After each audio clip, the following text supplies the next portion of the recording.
देश को विकसित भारत बनाने की दिशा में फिटनेस को जन आंदोलन बनाने की कोशिश लगातार जारी है और इसी कड़ी में राजधानी दिल्ली में कॉन्स्टिट्यूशन क्लब में आईआरएस अधिकारी और फिट इंडिया के ब्रांड एम्बेसडर नरेंद्र कुमार यादव की किताब फिटनेस और भारत 2047 का विमोचन किया गया। कार्यक्रम में केंद्रीय मंत्री किरण रिजिजू समेत कई गणमान्य लोग मौजूद रहे। किताब के जरिए फिटनेस को विकसित भारत की नींव बताया गया है। वहीं ये किताब केवल जिम टिप्स या फिर डाइट चार्ट नहीं है, इसमें डिसिप्लिन लाइफस्टाइल और मजबूत राष्ट्र के निर्माण का एक ब्लूप्रिंट भी है। देखते हैं ये खास रिपोर्ट।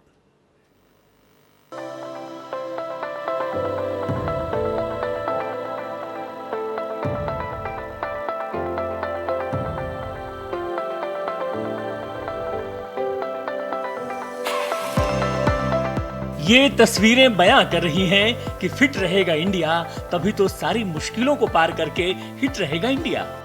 एक स्वस्थ शरीर में ही स्वस्थ मस्तिष्क का विकास होता है। ये आयोजन इस बात पर मुहर लगाता है कि फिटनेस हमारे लिए बेहद जरूरी है।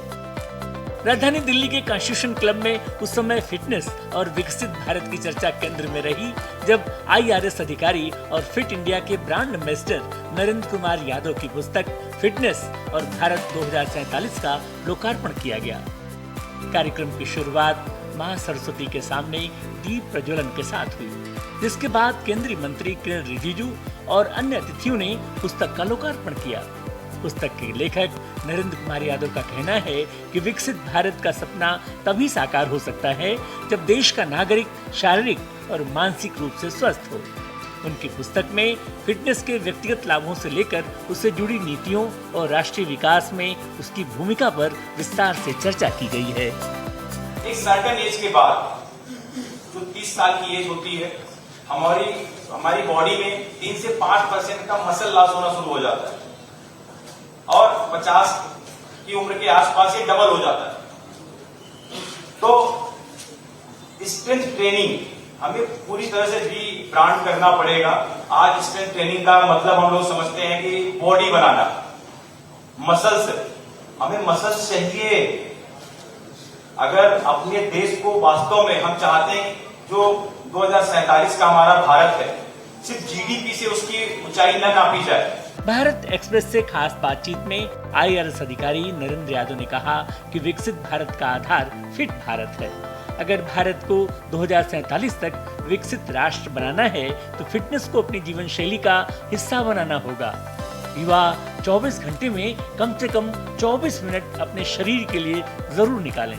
चाहे दौड़ लगाएं, जिम जाएं या कोई भी शारीरिक गतिविधि करें, लेकिन पसीना जरूर बहाएं। वहीं उन्होंने इस बात पर भी फोकस किया कि केवल फिटनेस की जानकारी ये पुस्तक नहीं देती, बल्कि ये भी बताती है कि व्यक्ति को 24 घंटे का बेहतर प्रबंधन कैसे करें।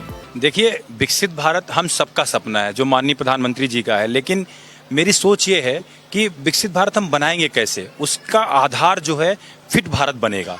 जो माननीय प्रधानमंत्री जी ने फिट इंडिया मूवमेंट शुरू किया, उसे हमें जनता का आंदोलन बनाना है। क्योंकि देखिए, जब तक आप फिट नहीं बनेंगे, अगर 45 साल की उम्र में हार्ट अटैक आएगा, डायबिटिक से बंदा मरेगा, तो कहाँ किस तरह का विकसित भारत आप बनाना चाहते हैं। विकसित भारत का आधार होगा फिट इंडिया और फिटनेस ही सब कुछ होगा। मैं बोलता हूँ भैया, समय नहीं है तो कोई बात नहीं, 24 घंटे में पर घंटे 1 मिनट तो निकालो यार, 24 मिनट तो निकालो। और उस 24 मिनट में आपने कुछ नहीं करना है, सिंपल, चाहे आप जिम करो, चाहे आप दौड़ लगाओ, चाहे आप योगा करो, पसीना निकलना चाहिए। कार्यक्रम में मौजूद केंद्रीय मंत्री किरण रिजिजू ने भी पुस्तक की सराहना की। कहा, फिट इंडिया आंदोलन आज देश के हर वर्ग तक पहुंच चुका है। उन्होंने कहा, प्रधानमंत्री नरेंद्र मोदी के नेतृत्व में शुरू हुआ यह अभियान अब जन भागीदारी का रूप ले चुका है और ऐसे प्रयास इसे और मजबूत करेंगे। बहुत अच्छा लगा क्योंकि फिट इंडिया जब लॉन्च किया था तो प्राइम मिनिस्टर मोदी जी के नेतृत्व में मुझे जिम्मेदारी दिया गया था और मैंने उस समय संचालन किया था फिट इंडिया मूवमेंट का। तो अब देश भर में फिट इंडिया का नारा जो है गूंज रहा है। मुझे अच्छा लगा, आज हर वर्ग के लोग, हर उम्र के लोग फिट इंडिया मूवमेंट में जुड़े हैं, तो इंडिया फिट हो रहा है।